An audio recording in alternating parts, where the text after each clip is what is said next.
Hey, what's up, everyone? Dragging back again, here to tell you that you should be watching Blade Runner, the final cut.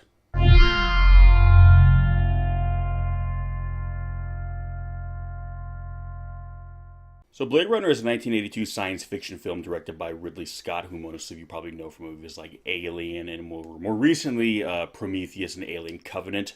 And is based off a short story by Philip K. Dick called Do Androids Dream of Electric Sheep? And basically, the film takes place in 2019, so, long way off from now.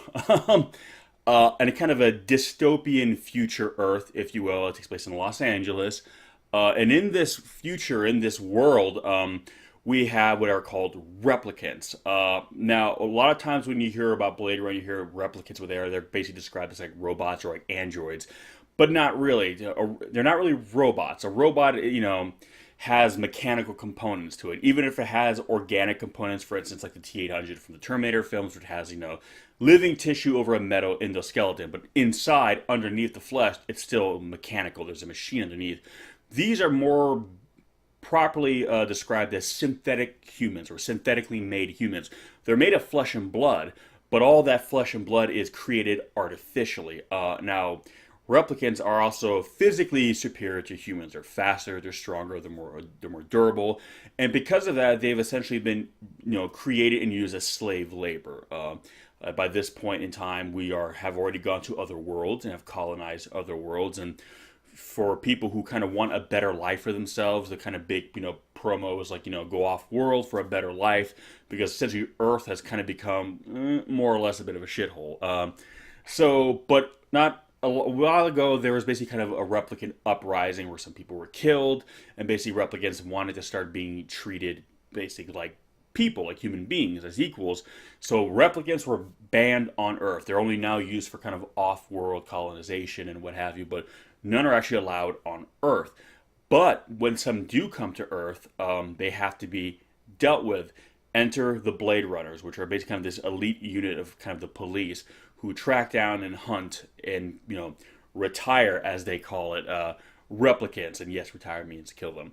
And basically they have to kind of, weed them out. And now replicants, the Nexus 6 models, are more advanced, and there's a few who've come to Earth. They kind of killed the crew, and they made their way to Earth. And Harrison Ford's character, Rick Deckard, is now brought in out of retirement to kind of track them down, because the Blade Runner that was initially assigned to the task was actually killed while trying to kind of decide if one of these people who was working for the Tyrell Corporation, which is the company that creates replicants, was in fact a replicant, and he was, and when he felt himself being kind of found out, he killed the Blade Runner. So Deckard is kind of known as like this legendary Blade Runner. He was the best of the best. He can always spot a replicant, no matter how well they can kind of, blend in. And the reason why, Blade Runners are, discover replicants by studying their behavior, they put them through these tests. It's kind of where they kind of just these tests, they ask them all these questions, and questions aren't really meant to really be meaningful, but they're designed to trigger certain emotional responses, because replicants, while having the ability to have emotion, don't necessarily have the history behind these emotions. For instance, the Nexus 6 in this film, they only have a lifespan of 4 years. So the problem here is they start developing these emotions, but they don't kind of have the history behind these emotions to kind of deal with them. So as a safeguard for your lifespan, so once they start to kind of develop and kind of maybe think for themselves and feel for themselves, well, that's it. They're pretty much dead. And these replicants have now come to Earth looking to meet their maker, Tyrell himself, to extend their lives. And now Deckard's on, chasing them down. Meanwhile, Deckard is shown the latest model from Tyrell, a replicant named Rachel, who does not know she is a replicant because they have implanted memories in her mind. And this is the latest thing. Tyrell's basically saying that, okay, well, the problem with these other models, when they start developing these emotions and these feelings, they don't really know how to deal with it, because they don't, unlike us, they don't have kind of the emotional backbone, because all our emotions are kind of built up of history, years of experiences, going through stuff, basically. And that's how we know how to deal with it. They don't just come out of nowhere. They're built upon memories. and they implant these memories. Memories, from what I understand, are Tyrell's nieces. They just basically implant them in Rachel. So she feels what she feels. She has all these memories, and when she realizes that these memories are false, she basically kind of runs from the Tyrell Corporation into essentially Deckard's arms. And I won't give too much more detail into the plot and that, because that's kind of where things start to get a little interesting. But it is now, a story. I mean, for all of you out there, you probably have heard of Blade Runner. Blade Runner is one of those movies where it's in the kind of the public, ethos. It's like when you say movies like, Alien or Predator or Total Recall. Whether you're really familiar with these movies or not, you've heard of it. You've heard that name. An image of some sort comes to mind for a lot of people. When they think of Blade Runner, they'll probably think of Harrison Ford, even if more of a passing familiarity. That's usually what comes to mind. Or sometimes even the director, Ridley Scott. But Blade Runner is one of those movies that I have found is very polarizing. Unlike some of these other films that I've mentioned, where, there's usually a general consensus. Like, some people like it more than others, obviously, but usually everyone kind of likes the movie. Usually everyone who's seen Predator likes Predator. Some people love Predator. Some people who usually seen Alien or Aliens, they at least like it, or some people love them, you know what I mean? But usually it's, with general consensus, there's usually a middle ground. But Blade Runner, it seems that people either love it or don't. And usually the ones who don't, the complaint or the reason that you always hear is that it's boring. And here's the thing. When you hear a kind of description of this movie, future, dystopian, big, grand, dark cityscapes, detective, dirty, rugged cop, futuristic kind of, superhumans. They're engineered by this big corporation. I'm sure all these big, lavish, action sequences come to mind. Not really, though. This is very much a film noir piece. It is a mood piece. It's very dark. It's very heavy with atmosphere, but there's not a lot of action per se. There is some. It's not like nothing at all happens. But if you're looking for a lot of car chases in the future and shootouts, this isn't really your movie. I mean, there's only really one scene where Deckard really shoots his gun a lot. And that's kind of towards the middle of the film, where he actually managed to track down one of these replicants. But that's probably the most action-heavy scene in the movie. And for some people, it feels like a long, boring film. And for others, it's just a masterpiece. Now, in the opening, I say you need to be watching what I call the final cut. There have been several cuts of this film. There's a theatrical cut, I think it was an extended cut. Then there was a director's cut, which for the longest time was kind of like the definitive edition. And then in 2007, they released what is called the final cut, which is the definitive edition of this movie. It is the version of this film that Ridley had always envisioned and imagined. A lot of footage that was cut out was put back in. There are some digital touch-ups and enhancements here and there, and normally I'm really against that sort of thing. I'm like, hey, a movie was made when it was made. It looks the way it does, and that's it. But this is the one exception where it does actually improve the movie. And if you've seen, for instance, the theatrical cut and the final cut, you'll understand. Also, there was a lot of studio meddling with the theatrical cut, so there are certain things that were put in that version that, tonally speaking, don't really match or fit and kind of pull the movie down, unfortunately, a little bit. And those elements are removed, and really you see the movie just kind of soar with this weight kind of removed from it. But ultimately, what I do with all these videos, I always try to find the deeper meaning. And boy, are there a lot of deeper meanings in Blade Runner. This was one where I didn't have to dig deep for it. They were just I really just kind of peeled back the first layer, and all just this rich tapestry of deep philosophical meaning is just running just barely beneath the surface. So there's a lot to get through. And a lot of people are wondering, what is Blade Runner really about? And there's been a lot of debate back and forth. One of the big debates himself, the movie is Deckard a replicant himself? And, Ridley Scott has kind of alluded, saying, yeah, he's probably a replicant. And a lot of other people on the production side, including Harrison Ford, said, no, he's not a replicant. So it doesn't affect the movie one way or the other, in my opinion. But that's kind of the debate that goes back and forth. But ultimately, I'm watching this movie again. I watched it recently again because at the time of this recording, the sequel, Blade Runner 2049, is in theaters. And I wanted to go back and watch the original again, just kind of refamiliarize myself with it. before I went and saw the new one, and I was really checked. Okay, what does this movie ultimately mean to me? There's a lot you can take away from this movie, and I think different people might take away different things, all within the same ballpark, but maybe kind of coming at it from different angles.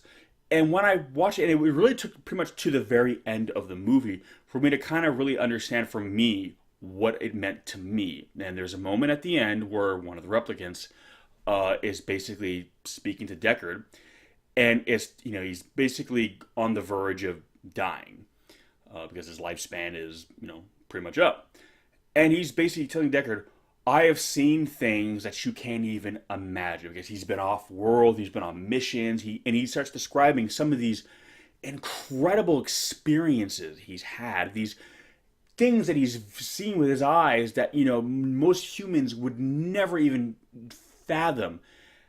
And what he's ultimately afraid of, why he ultimately came to Earth seeking to extend his life, was not because he was afraid of death. The replicants weren't afraid of dying. They were afraid of those memories dying. Because he feels that once he dies, his memories go with him. These incredible experiences he's had, these incredible sights that he's beheld, will die with him.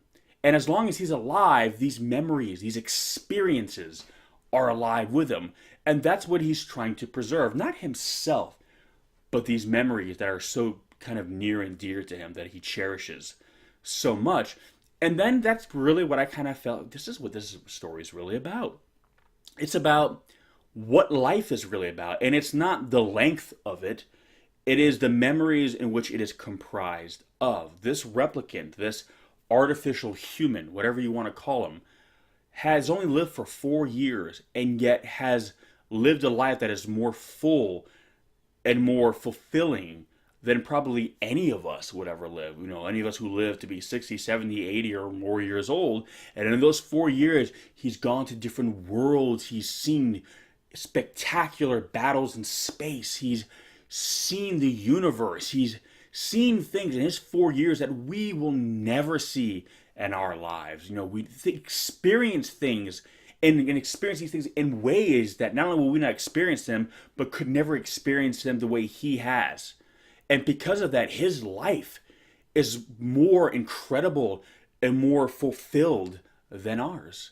And that's kind of how this movie is trying to approach what life is all about. It doesn't matter how long you live. If you kind of live and die in the same small town, and you never go anywhere, you walk down the same streets your whole life, you say hello to the same people your whole life, and that's it. No, there's nothing wrong with that. And let's say you die at the ripe old age of 75 years old. Meanwhile, somebody else, they spend their whole youth traveling. They go all over the world. They meet all different culture. They try different foods. They jump out of planes. They scale Mount Everest. They go on safaris in Africa. They camp in the Australian outback. And then they die of cancer at 36. Sad? Yes. Was their life shorter? Yes. But arguably, their life was more full. Their life was more complete.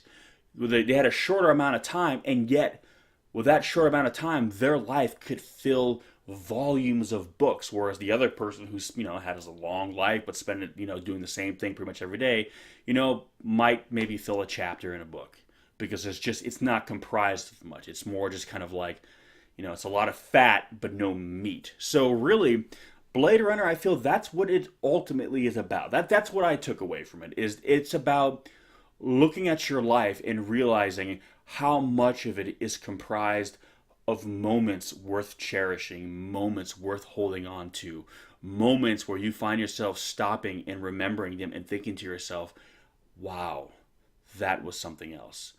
Versus somebody else, who looks back on their life and thinks, what have I done with my life?